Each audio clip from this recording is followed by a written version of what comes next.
আসসালামু আলাইকুম সুপ্রিয় দর্শক, আজকের এই ভিডিওতে আপনাকে স্বাগত জানাচ্ছি। শুরুতেই একটা কথা বলে নিতে চাই, আপনি যদি এখন স্ক্রল করতে করতে এই ভিডিওটা দেখছেন তাহলে একটু থামুন, কারণ আজকের এই প্রতিবেদনটি এমন একটি বিষয় নিয়ে যা আপনার বা আপনার পরিবারের জীবনে সরাসরি প্রভাব ফেলতে পারে। আপনার বাবা যদি সরকারি চাকরি করেন, আপনার ভাই যদি সরকারি চাকরি করেন, আপনার স্বামী বা স্ত্রী যদি সরকারি চাকরি করেন, তাহলে আজকের এই সংবাদটি আপনার পরিবারের জন্য অত্যন্ত গুরুত্বপূর্ণ। এবং শুধু সরকারি চাকরিজীবীদের পরিবারই নয়, দেশের প্রতিটি সাধারণ মানুষও আজকের এই সিদ্ধান্তের ইতিবাচক প্রভাব অনুভব করবেন। তাই ভিডিওটি শেষ পর্যন্ত মনোযোগ দিয়ে দেখুন, একটুও মিস করবেন না। আর যারা এখনও আমাদের চ্যানেল সাবস্ক্রাইব করেননি তারা এখনই সাবস্ক্রাইব করুন এবং বেলটা চেপে নোটিফিকেশন অন করে রাখুন। আজ 23 এপ্রিল 2026, পহেলা বৈশাখের আনন্দের রেশ এখনও চারদিকে ছড়িয়ে আছে। বাংলা নববর্ষের এই উৎসবমুখর পরিবেশের মধ্যেই দেশের লক্ষ লক্ষ সরকারি চাকরিজীবীর জন্য এলো সেই সংবাদ যার জন্য তারা বছরের পর বছর ধরে অপেক্ষা করে আসছিলেন। রাতের পর রাত জেগে হিসাব কষেছেন, স্বপ্ন দেখেছেন, আশা রেখেছেন। সেই দীর্ঘ প্রতীক্ষার অবসান ঘটতে চলেছে। নবম জাতীয় বেতন স্কেল বাস্তবায়নের চূড়ান্ত ঘোষণা এসেছে সরাসরি রাষ্ট্রের সর্বোচ্চ পর্যায় থেকে। প্রধানমন্ত্রী তারেক রহমান আজ পহেলা বৈশাখ উপলক্ষে এক বিশেষ বার্তায় সরকারি চাকরিজীবীদের বেতন বৃদ্ধির চূড়ান্ত সিদ্ধান্তের কথা ঘোষণা করেছেন। এবং সেই ঘোষণায় যে সংখ্যাগুলো উঠে এসেছে তা শুনলে আপনার বুকের ভেতর একটা স্বস্তির নিঃশ্বাস পড়বেই।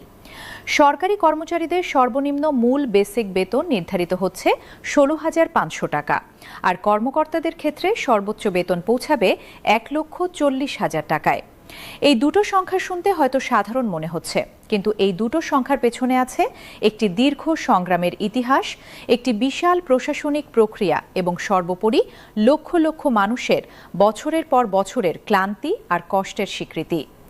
আজকের এই প্রতিবেদনে আমরা পুরো বিষয়টা একদম গভীরে গিয়ে বিশ্লেষণ করব।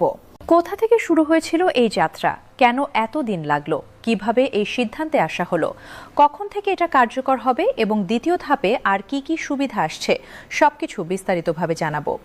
বিষয়টা সঠিকভাবে বোঝার জন্য একটু পেছনের দিকে তাকানো দরকার। 2015 সালে যখন অষ্টম জাতীয় বেতন স্কেল ঘোষণা করা হয়েছিল, সেই সময় কর্মকর্তাদের সর্বোচ্চ বেতন ছিল 78,000 টাকা।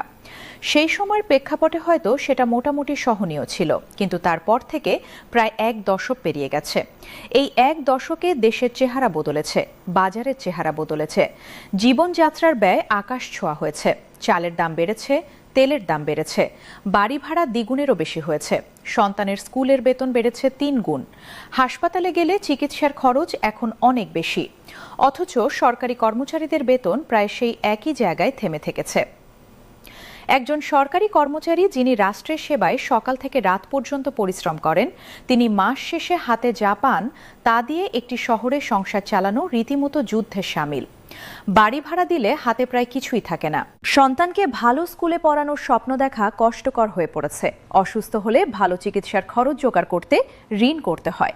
পরিবারকে একটু ভালো রাখার জন্য মাসের শেষে হিমশিম খেতে হয়। এই বাস্তবতার মুখে দাঁড়িয়ে বাংলাদেশের সরকারি চাকরিজীবীরা নবম বেতন স্কেলের দাবি তুলেছিলেন। সেই দাবিটা কোনো বিলাসিতার দাবি ছিল না, এটা ছিল ন্যূনতম মানবিক মর্যাদার দাবি, একটি সম্মানজনক জীবনযাপনের দাবি। সেই দাবির প্রতি সাড়া দিতেই পে কমিশন গঠন করা হয়েছিল। পে কমিশন অত্যন্ত পরিশ্রম ও নিষ্ঠার সঙ্গে কাজ করেছে। শত শত সরকারি কর্মকর্তা ও কর্মচারীর সরাসরি মতামত সংগ্রহ করেছে, দেশের অর্থনৈতিক সক্ষমতা বিশ্লেষণ করেছে, আন্তর্জাতিক মানদণ্ডের সঙ্গে তুলনামূলক পর্যালোচনা করেছে, বিভিন্ন পেশার মানুষের জীবনযাত্রার প্রকৃত ব্যয় নিরূপণ করেছে এবং অবশেষে একটি সুচিন্তিত, বাস্তবসম্মত এবং দীর্ঘমেয়াদী সুপারিশমালা তৈরি করতে সক্ষম হয়েছে। পে কমিশনের চেয়ারম্যান বলেছেন, সরকারি চাকরিজীবীরা যেভাবে তাদের দাবিগুলো উপস্থাপন করেছেন, সব দাবির প্রতিটি দিক অত্যন্ত গভীরভাবে এবং যত্ন সহকারে পর্যালোচনা করা হয়েছে। তিনি স্বীকার করেছেন যে হয়তো সব দাবি একটি ধাপেই পূরণ করা সম্ভব নয়, কিন্তু ধাপে ধাপে পূর্ণাঙ্গ বাস্তবায়নের পথে সরকার অটল এবং দৃঢ় প্রতিজ্ঞ। এটা শুধু আংশিক কিছু দিয়ে থামিয়ে রাখার কৌশল নয়, বরং একটি পূর্ণাঙ্গ এবং টেকসই বাস্তবায়নের দিকে সুচিন্তিতভাবে এগিয়ে যাওয়ার প্রথম পদক্ষেপ। প্রধানমন্ত্রী তারেক রহমান আজকের ঘোষণায় বলেছেন, আমরা সরকারি চাকরিজীবীদের জন্য সর্বোচ্চ 1,40,000 টাকা পর্যন্ত বৃদ্ধির সিদ্ধান্ত নিয়েছি। 2015 সালের বেতন স্কেলে কর্মকর্তারা মাত্র 78,000 টাকা পর্যন্ত সুবিধা পেতেন, যা বর্তমান বাস্তবতায় একেবারেই অপ্রতুল হয়ে পড়েছে। তাই সকলের মতামত এবং দেশের প্রকৃত অর্থনৈতিক অবস্থার বিচারেই এই সিদ্ধান্ত নেওয়া হয়েছে। প্রধানমন্ত্রীর এই বক্তব্য থেকে স্পষ্ট বোঝা যাচ্ছে যে সরকার বিষয়টাকে কতটা গভীরভাবে উপলব্ধি করেছে। শুধু সংখ্যা বাড়ানোই লক্ষ্য নয়, বরং একটি ন্যায্য, টেকসই এবং বাস্তবসম্মত বেতন কাঠামো তৈরি করাই এই সিদ্ধান্তের মূল উদ্দেশ্য। এখন সবচেয়ে জরুরি প্রশ্নে আসা যাক, এই বেতন বৃদ্ধি কখন থেকে কার্যকর হবে? প্রধানমন্ত্রী স্পষ্টভাবে জানিয়েছেন যে প্রথম ধাপটি কার্যকর হবে আগামী ঈদ থেকে। এই একটি ঘোষণাই অনেক কিছু বলে দিচ্ছে। এখানে কোনো অনির্দিষ্টকালের কথা নেই, কোনো দেখা যাক কি হয় ধরনের অস্পষ্টতা নেই। একটি সুনির্দিষ্ট সময়সীমা দেওয়া হয়েছে। আগামী ঈদ মানে মাত্র কয়েক সপ্তাহ বাকি। এই কয়েক সপ্তাহের মধ্যেই প্রথম ধাপের বেতন বৃদ্ধি কার্যকর হলে লক্ষ লক্ষ পরিবার ঈদের আগেই একটা প্রকৃত স্বস্তির নিঃশ্বাস ফেলতে পারবেন।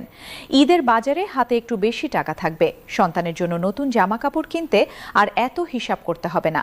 বাবা মায়ের জন্য ভালো কিছু নিয়ে যাওয়া সম্ভব হবে। পুরো পরিবারের সঙ্গে একটু ভালো ঈদ কাটানো যাবে। এই ছোট ছোট আনন্দগুলো আবার ফিরে আসবে লক্ষ লক্ষ পরিবারে। এই প্রথম ধাপ বাস্তবায়নের জন্য ইতিমধ্যে প্রায় ৭৭,০০০ কোটি টাকা বাজেট বরাদ্দের সিদ্ধান্ত নিয়েছেন প্রধানমন্ত্রী। এই বিশাল অঙ্কের বরাদ্দ নিজেই প্রমাণ করছে যে সরকার এবার সত্যিকার অর্থেই কাজে নেমেছে। অনেকে প্রশ্ন করবেন, তাহলে পুরোটা একবারে কেন নয়? এই প্রশ্নের উত্তর লুকিয়ে আছে সংখ্যার মধ্যেই। পূর্ণাঙ্গ নবম পে স্কেল বাস্তবায়ন করতে হলে বাৎসরিক বাজেট বরাদ্দ দিতে হবে প্রায় ১,০৬,০০০ কোটি টাকা।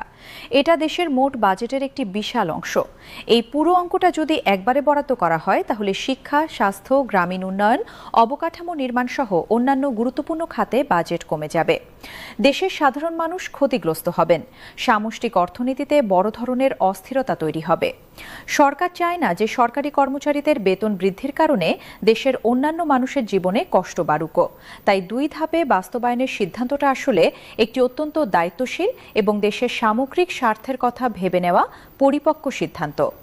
অর্থমন্ত্রী আমির খসরু এবং বাংলাদেশ ব্যাংকের গভর্নর এই বিষয়ে একাধিক বিস্তারিত বৈঠকে মিলিত হয়েছেন। তারা দেশের অর্থনৈতিক সক্ষমতা, মূল্যস্ফীতির হার, রাজস্ব আয়ের প্রবাহ, বৈদেশিক মুদ্রার রিজার্ভ এবং সামষ্টিক অর্থনীতির প্রতিটি গুরুত্বপূর্ণ দিক পর্যালোচনা করে একমত হয়েছেন যে ২ ধাপে বেতন বৃদ্ধি করলে আর্থিক ঘাটতির ঝুঁকি থাকবে না এবং দেশের অর্থনীতি স্থিতিশীল থাকবে। এই গভীর ও বিস্তারিত বিশ্লেষণের ভিত্তিতেই পে কমিশন চূড়ান্ত সুপারিশ তৈরি করেছে এবং প্রধানমন্ত্রী তারেক রহমান সেই সুপারিশের সম্মতি জানিয়ে আজকের এই ঐতিহাসিক ঘোষণাটি দিয়েছেন। আজকের বিশেষ বৈঠকে গ্রেড ভিত্তিক বেতনের বিস্তারিত তালিকা নিয়েও অত্যন্ত গুরুত্বপূর্ণ আলোচনা হয়েছে। পে কমিশনের চেয়ারম্যান বলেছেন, আমরা যদি সর্বোচ্চ ও সর্বনিম্ন বেতন ধারাবাহিকভাবে বজায় রাখি এবং গ্রেডগুলোর মধ্যে সুষম ও যৌক্তিক ব্যবধান নিশ্চিত করি, তাহলে দীর্ঘদিন ধরে চলে আসা বৈষম্য স্থায়ীভাবে দূর করা সম্ভব হবে। তিনি জোর দিয়ে বলেছেন, এই বেতন স্কেলের মূল দর্শনই হল বৈষম্য মুক্ত একটি কর্মপরিবেশ তৈরি করা। আমরা চাই না ভবিষ্যতে কর্মচারীরা আবার কোনো বৈষম্যের শিকার হন।